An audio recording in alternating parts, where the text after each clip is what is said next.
Сухум северо-востока окружен горами, и одна из них носила абхазское название Самата.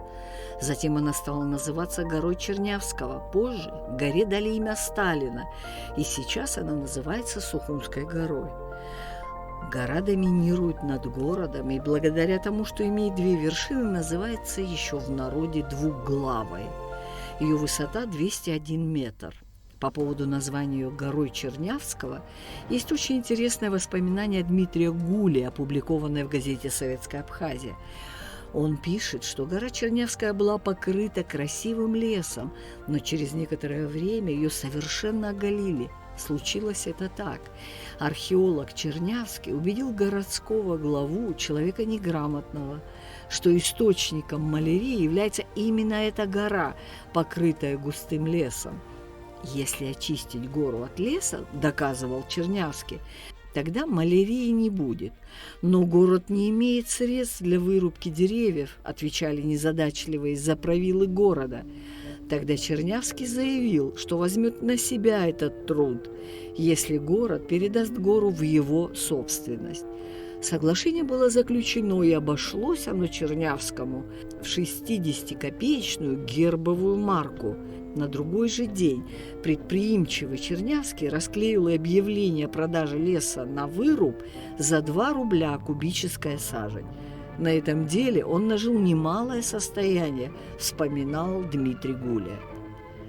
Строительству лесопарка на Сухумской горе предшествовала большая подготовительная работа архитекторов, инженеров. Производились геологические, гидрологические изыскания и геодезические измерения. Весной 50-го года приступили к сооружению дороги к плато Сухумской горы. Появилась цель превратить гору в чудесный лесопарк. 32 гектара – такова строительная площадка, на которой велись работы. На Сухумскую гору была проложена отличная широкая автомобильная дорога протяженностью 1,5 километра с устройством вдоль нее ливневой канализации, подпорных стен и других инженерных сооружений. Это был первый шаг в строительстве лесопарка. Цементные водосборы и канавы дренировали гору, освобождали парк от ливневых вод. Начались работы по строительству дороги, которая покрылась гладким асфальтом, была увенчана лампионами. Землю, которую вывозили с Сухумской горы, затем использовали в районе колхозного рынка. На каждый участок, а их было 6, прибывало 200 и более человек. В выходной день на стройку обычно приходили до 2000 человек. Строителям хотелось украсить гору множеством архитектурных сооружений. Люди срезали косогоры, выкорчевывали деревья, взрывали вставшие на пути будущей дороги крутые каменистые склоны. Строительство это, на котором все работы выполнили жители города Сухум без отрыва от своей основной работы, велось организованно по плану. Ежедневно сюда приходили сотни сухумцев. Люди вооружались лопатами, кирками, ломами, брали в руки носилки и с энтузиазмом принимались за работу. 4 месяца трудились жители Сухума над строительством дороги. Строительство лесопарка было осуществлено по проекту группы архитекторов и дендрологов Цинцабадзе, Мушкудиани, Олейниковой и Телия. На передней вершине горы был воздвигнут монумент Сталину. На другой – павильон летнего типа. Построен ресторан и ряд сооружений малых архитектурных форм, лестниц к отдельным площадкам отдыха, родников, зеленых шатров, беседок и так далее. В седловине 2 вершин была устроена площадка для обозрения панорамы города. На перекрестках пешеходных дорожек были сооружены фонтаны, разбита сеть прогулочных аллей и тропинок. Сооружения малой архитектурной формы подчинялись композиции горы. Беседки с металлическими перилами, украшенные резным деревом и увитые зеленью, явились удобным местом отдыха посетителей. В парке были устроены 2 искусственных родника. Их облицевали мрамором и местным известняком кремового цвета. Со временем хотели проложить трассу фуникулера и строительство гостиницы. За 4 месяца на пустынной горе был создан парк, по праву считавшийся лучшим на Черноморском побережье. Красочное зрелище представляла гора с наступлением вечера. Сухумцы любовались ею со всех уголков города. Поднявшись на гору, люди с восхищением смотрели на лежащий внизу город, залитый электрическим светом. Лесопарк на Сухумской горе организован в ландшафтном стиле с включением элементов регулярной планировки. Главным архитектурно-планировочным центром его являлся монумент Сталина и окружающая его площадка. Территория парка, обращенная к морю, была покрыта кустарниками. Растения, посаженные в такой композиции, не закрывали вид на море и на окружающий ландшафт. Вершины горы соединялись между собой двойной аллеей, внешняя сторона которой была оформлена малайскими кедрами, а внутренняя – розмарином, верными пальмами и штамбовыми розами. Откосы лесопарка были засажены пампасной травой, индийской азалией, агавами, юкками, розами и другими растениями. Цветочное оформление парка состояло из отдельных розариумов, ковровых клумб, рабаток. Виды деревьев и кустарников были подобраны так, что в лесопарке растения поочередно цвели круглый год. Всего в лесопарке высадили 35 тысяч декоративных деревьев, кустарников и 24 тысячи бордюрных растений более чем 100 видов. 1 мая 1951 года в 4 часа дня состоялось торжественное открытие лесопарка на Сухумской горе. Людской поток устремился на гору, оттуда организованно пришли коллективы многих предприятий и учреждений. Вход в лесопарк был платным, а в день открытия – бесплатным. Участники строительства лесопарка в течение 5 лет пользовались льготой. Они платили 50% стоимости входного билета. Им были выданы соответствующие документы участников строительства. Дети до 14-летнего возраста ходили в парк бесплатно, а в возрасте 14-18 лет уже платили 30% стоимости. Непосредственное наблюдение за лесопарком было поручено сектору зеленого строительства коммунального отдела исполкома.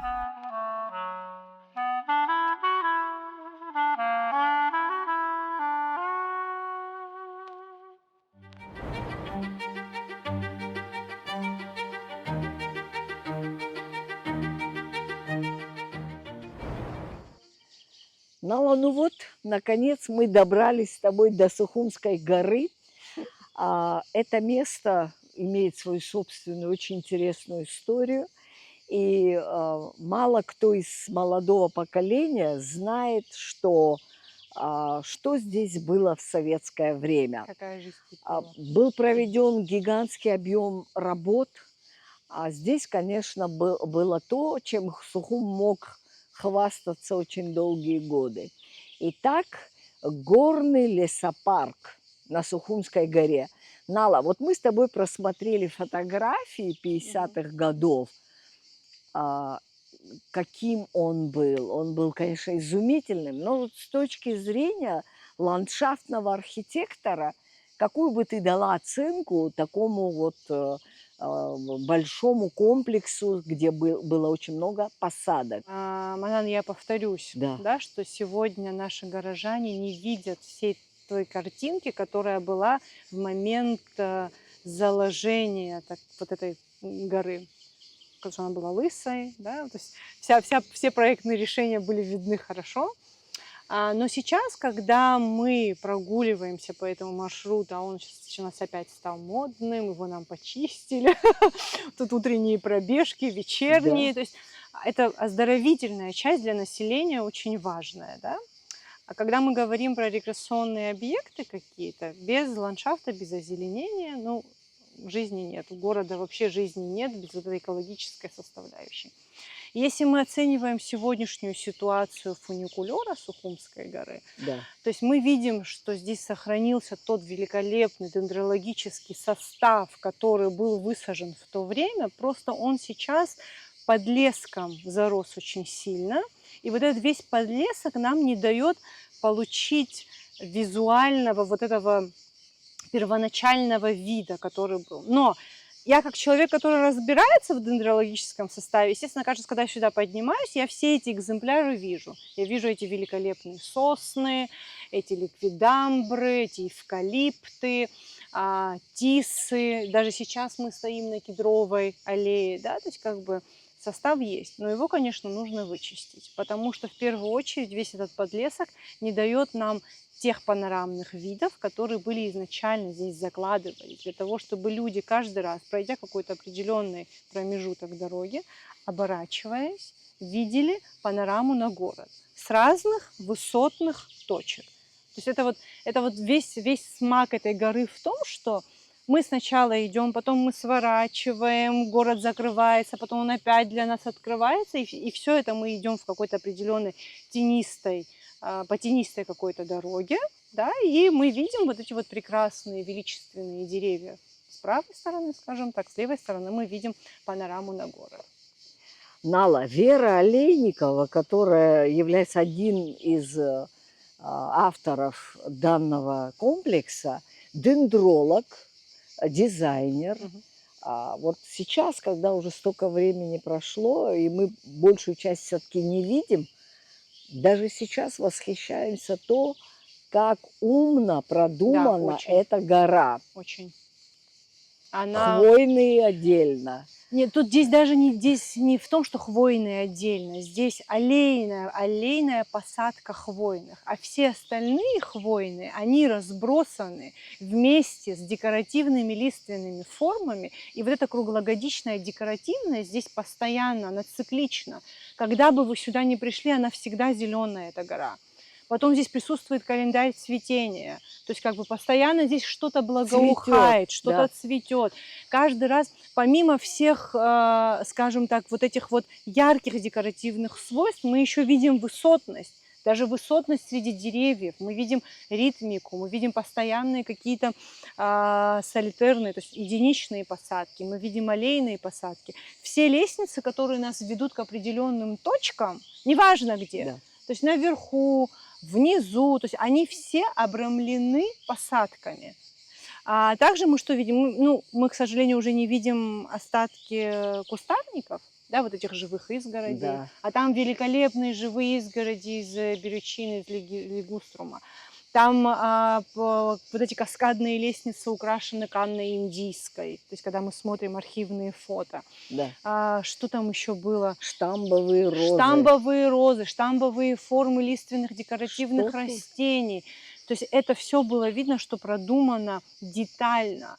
То есть когда разрабатывалась концепция вот этого пешеходного пути, транзитно-пешеходного пути, озеленение шло в ногу, свет, ливневки, все коммуникации прокладывались очень умными людьми, грамотными, знающими толк в своем деле.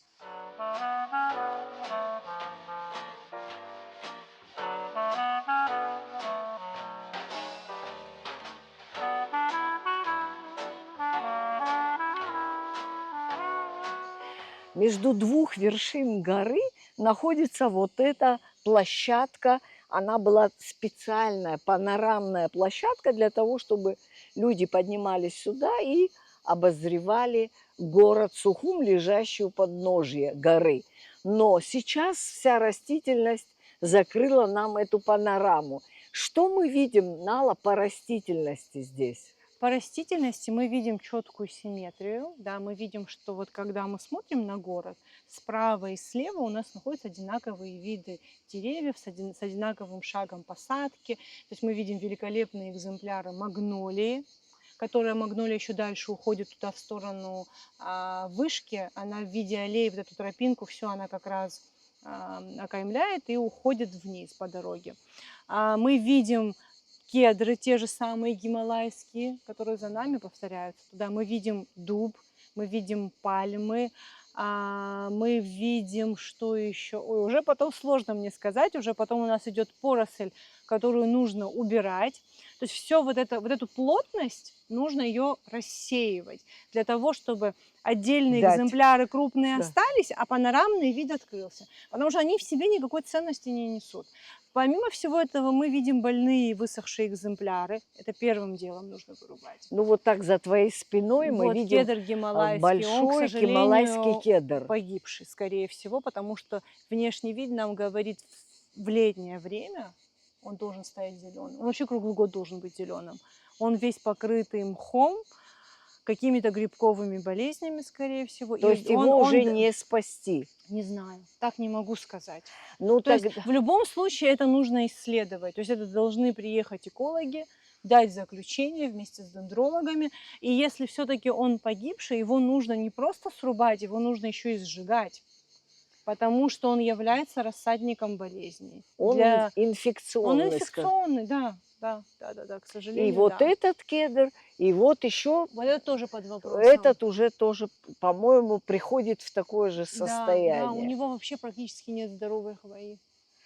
То есть здесь уже надо экстренно спасать растительность. Вообще, что нужно делать на Сухумской горе? Нужно проводить полную инвентаризацию растений с описью. Да? Когда инвентаризация – это что? Это когда мы перечисляем каждый вид, произрастающий на территории, описываем его физические характеристики, эстетические характеристики, и дендролог дает заключение, что нужно убрать, что нужно оставить.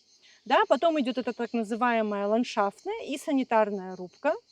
Вся эта часть вычищается, поросль вся убирается, и потом мы уже можем проектировать новое озеленение. Новое озеленение здесь какое должно быть? Здесь в основном кустарниковый фон.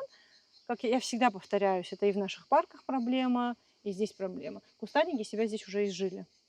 Они уже все, их нет. Либо они стали небольшими деревьями в виде вот лигуструма беручины, да? То есть это была живая изгородь, которая окаймляла склон панорамной площадки, а теперь это просто отдельные виды какие-то крупных кустарников, которые вообще тоже в себе никакой эстетики так называемой не несут. У нас есть фотография этого места, ночная, где вот через фонари просматриваются огни этого города, и наши зрители сейчас будут иметь такую возможность увидеть его. Именно на этой вершине горы, обращенной к городу, стоял гигантский портрет Сталина, а также на открытии были 16 флагов всех республик Советского Союза. И, конечно, этот его портрет просматривался со всех концов города. Сейчас эта площадка полностью закрыта, и это, конечно, большой минус, Нала. Да, это минус, потому что главная задача смотровых площадок – открывать панораму на город, да? Да. Но и опять же, здесь наши растения в этом не виноваты, те, которые были спроектированы и посажены специально в виде плана озеленения, да? Это та наша поросль, которая сформировалась здесь за последние 30-40 лет, да, которая вот как раз-таки закрывает всю эту красоту. Здесь тоже видна четкая рука ландшафтника, который все это проектировал и делал, потому что кедровая аллея переходит, эта плата, вот вершина, да, которая срезанная, она по периметру по ней высажены тоже крупные виды деревьев. То есть здесь высажены сосны, дубы, тисы, эвкалипты. Уже потом, значит, снижается высотность османтусы. И опять же, не хватающая нам живая изгородь из берючины. Ее опять у нас нет здесь, потому что вот опять вот мы видим выросшие отдельные экземпляры, выбившиеся из этой живой изгороди. Да. Такое ощущение, что берючина просто посажена как дерево. А на самом деле это остатки бордюрной живой изгороди. Вот. Потому что здесь же был обрыв, людей нужно было как-то обезопасить. Создавался вот этот вот визуальный бордюр из растений. Да, перила из растений создавались. Просто удивительно. Нала, как ты думаешь, если вот убрать все, что наросло за эти годы, мы снова увидим Сухум? Конечно, конечно, но это надо сделать. То есть человек, когда поднимается до определенной высотной точки, он должен увидеть какой-то результат. Ради чего он поднимался, ради чего он шел. Да. Вот Сухумская гора была как раз-таки предназначена для того, чтобы при подъеме мы видели красоты нашего великолепного античного города. Потом это панорама на морскую акваторию, на побережье. Отсюда даже полностью виден новый район, Кумистинское ущелье. Да, то есть как бы если мы вот в эту сторону смотрим, просто город как на ладони. Я думаю, сухумчанам очень повезло из-за того, что они владеют такой горой и так недалеко, Больше ни у кого, мне кажется, в да, Абхазии такой локации нету. так недалеко от центра вот такая естественная вершина. Да, да. Конечно же, мне кажется, сейчас вот все усилия нам надо приложить всем, чтобы вот воссоздать снова этот удивительный парк, лесопарк. Да, и здесь нужно подключать именно горожан, общество, социум. Почему? Потому что даже все эти посадки были высажены сухумчанами, сухумцами, да, мы можем по-разному нас называть. Я могу даже сказать, что моя бабушка, она была студенткой первого курса Абхазского государственного университета. Она говорит, у нас как практика, нас вот отправили, и мы, говорит, все это сажали. Вот так. Мы не должны быть безразличны к таким. То есть это не только городские власти должны этот вопрос решать. Все. Мы все вместе должны это сделать, потому что это наше достояние. Городские власти могут ремонтировать, постоянно что-то реконструировать. Но тем более, опять же, если подход именно к этой горе, он не такой простой. Городские власти пока сейчас могут вычищать что-то, да, подлески вот эти убирать. Если мы скажем о реконструкции, самой правильной реконструкции этой локации, этого места, здесь должен быть произведен анализ предпроектный, помимо изученных растений, изучить полностью состояние покрытий, инженерных коммуникаций. Мы не должны забывать, что под горой проходит туннель железной дороги. Воды, помимо поверхностных, грунтовые, должны здесь сразу уходить. Здесь ничего не должно застаиваться и промывать гору изнутри. То есть там был момент, как раз одна подпорная стена обвалилась. Почему она обвалилась? Потому что грунтовые воды ее подмыли. Да? То есть как бы это проблема инженерная. И если мы говорим о каких-то новых предложениях, вопросах освещения, новых покрытий, новых зон отдыха, да, то есть это должна быть проектно-сметная документация, разработанная группой специалистов, которая пройдет все экспертизы необходимые, все согласования. То есть это та локация, которую мы обязаны восстановить, и не ждать кого-то другого. Я еще хочу добавить о том, что уникальность Сухумской горы еще заключается в том, что здесь приморский воздух встречается с горным воздухом. Да. Это вообще это чувствуется. Это же большая редкость. Это 100% вот те горожане, которые сюда поднимаются на пешие прогулки. Я, допустим, поднимаюсь, у подножья горы дождя нет, сюда поднимаюсь, здесь дождик не то, что просто капает, моросит, я мокрая спускаюсь отсюда. То есть вот эта высотность здесь очень чувствуется. Так здесь идет снег, когда в Сухуми солнце. Да. Я была свидетелем, когда здесь мы детьми со школы сюда, снег. мы детьми в школе были, нам нужен был этот снег, эти эмоции, мы сюда поднимались. Там внизу не было, а здесь был.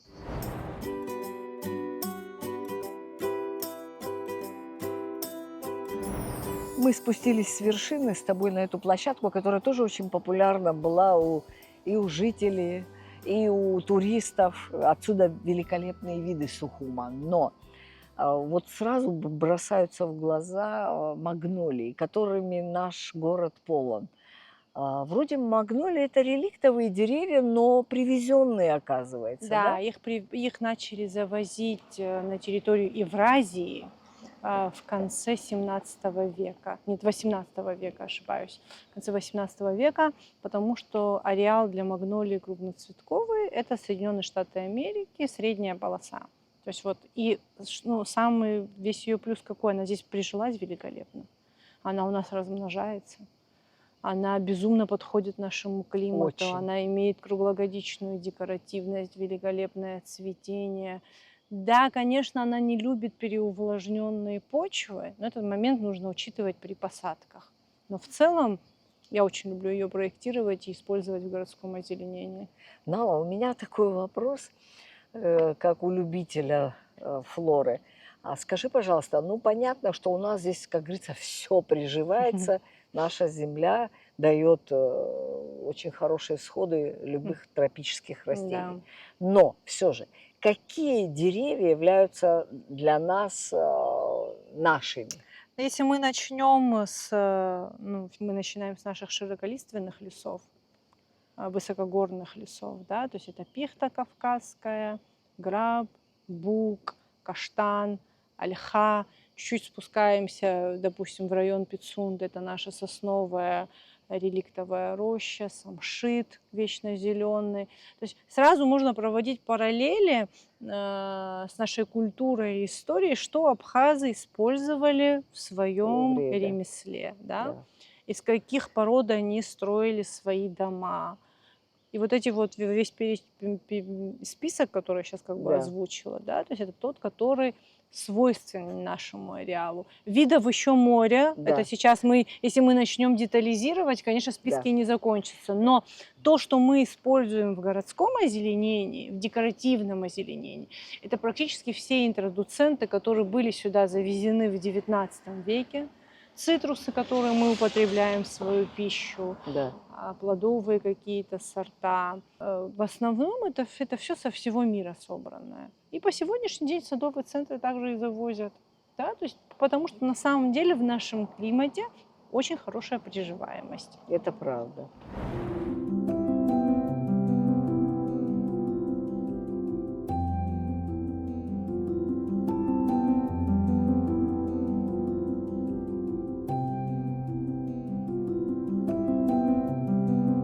Скажи мне, пожалуйста, что тут посажено и которое дало уже вот за эти 30 лет целый лес вырос? Ну, лес это у нас, скажем так, вокруг, а так нас ведет дорожка, и еще у нас лестница, которая спускается вниз.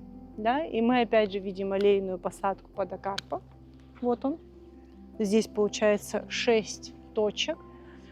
Дуб пробковый, который, скорее всего, вырос порослью, потому что он выбивается из линии проектирования. И сосна стоит по центру. Возможно, напротив тоже была такая же, но она выпала со временем. Угу. Возможно.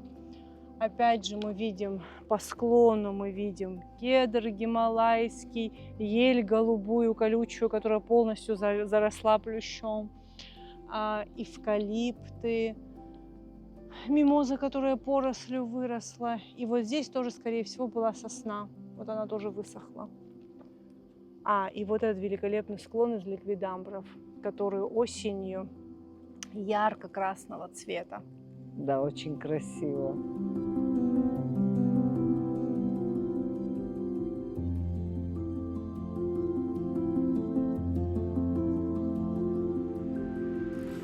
Удивляет и поражает продуманность всех архитектурных построек на Сухумской горе. На каждом повороте какой-то малая форма архитектуры. Да? Вот в данном случае фонтан.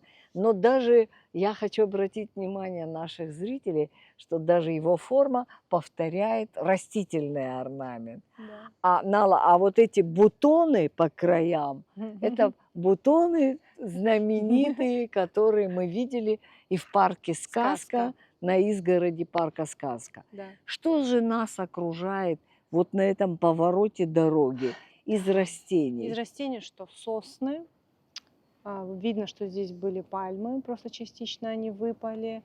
Бета восточная, акация, платан, ель, османтусы. Из новых посадок мы видим лагерстремию, тоже она будет очень красивая, когда разрастется.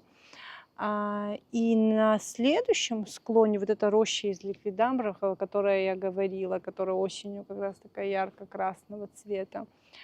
Так, этот склон Ликвидамбр – верхний. это то, что мы называем обычно в народе японский клен. Да, но к сожалению, ну, не к сожалению, но это просто не клен и не платан. Это другой вид растения. У него шишки, как у платана, а листья похожи на клен.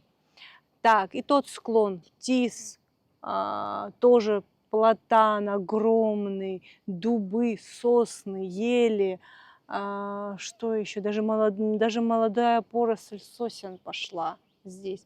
И еще гинка белоба. Гинка белоба. Вот она, да. Кстати, на Сухумской горе их тут несколько экземпляров как раз, да. знаменитого растения гинка белоба.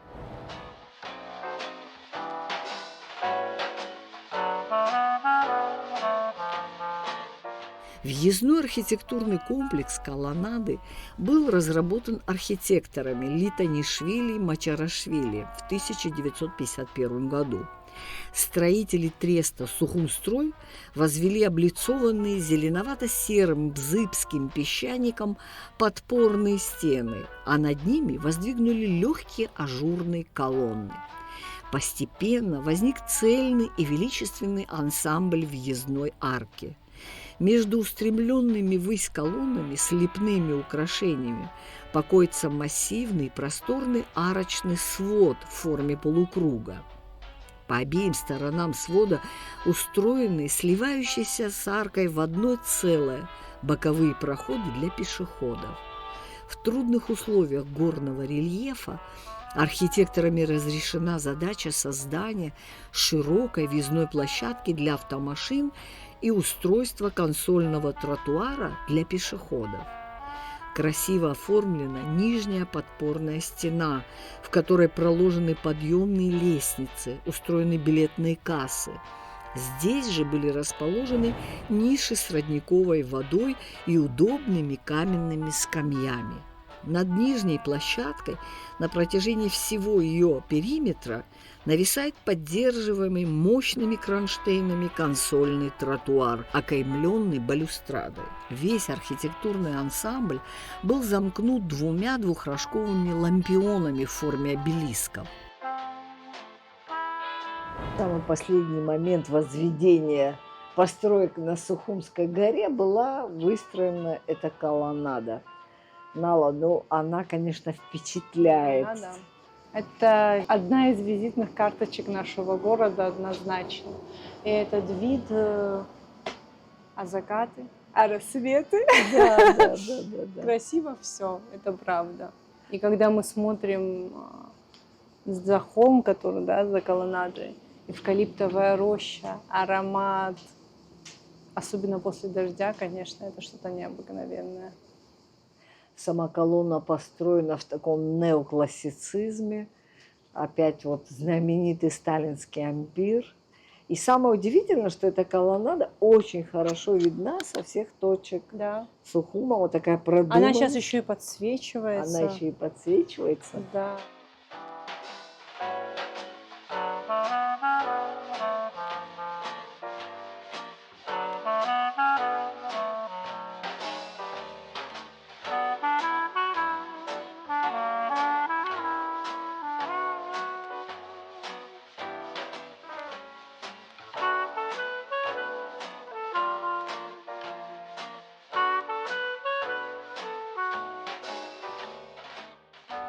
В советское время на Сухумской горе работал первоклассный ресторан «Абза». Здесь играла живая джазовая музыка. Ресторан пользовался большой популярностью среди жителей и гостей столицы. Мало кто знает, что в 1952 году Сухумскую гору посетила жена президента США Рузвельта, Элеонора Рузвельт. Об этом нам рассказала бывший замминистра просвещения Татьяна Андреевна Рогачева. Это правда, что вы танцевали с Элеонорой Рузвельт? Да, я встречалась с Элеонорой Рузвельт и танцевала с ней. Однажды поручили встретить жену президента Франклина Рузвельта, президента Америки. Дело все в том, что президента уже не было в это время в живых. Но она приехала, с ней вместе 3-4 человека, которые ее сопровождали. По всей вероятности, они путешествовали по стране и были в Сочи. Мы сидели в ресторане «Амза», Тогда это был престижный ресторан. Там был очень хороший оркестр, там была прекрасная кухня, причем под ногами, в сухом весь, в огнях. Это было интересно. И наши ребята сдвинули 2 столика, мы объединились, и шел разговор об Абхазии, об Америке, о подрастающем поколении, о детях. Разговаривали, конечно, через переводчика. И когда заиграл оркестр «Быстрый танец», вдруг Элеонора пригласила меня танцевать. Мы с ней танцевали. Она довольно высокая, крупная, так крепко прижала меня к себе, и мы с ней танцевали. Потом мы ее проводили, конечно, они уехали. Но это была, конечно, незабываемая встреча. Таким образом, пустынная гора Сухума превратилась в цветущий, раскинувшийся на десятках гектаров парк. По богатству флоры лесопарк мог смело состязаться с любым ботаническим садом. Долгие 30 послевоенных лет гора была заброшена, но в последние годы стали постепенно восстанавливать архитектурные объекты.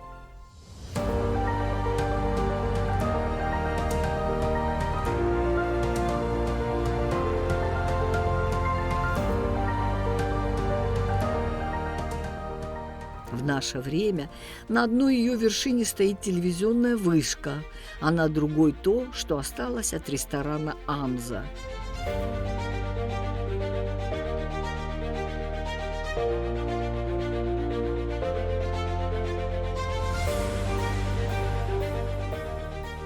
На южном склоне Сухумской горы расположен пантеон известных людей Абхазии, писателей и общественных деятелей.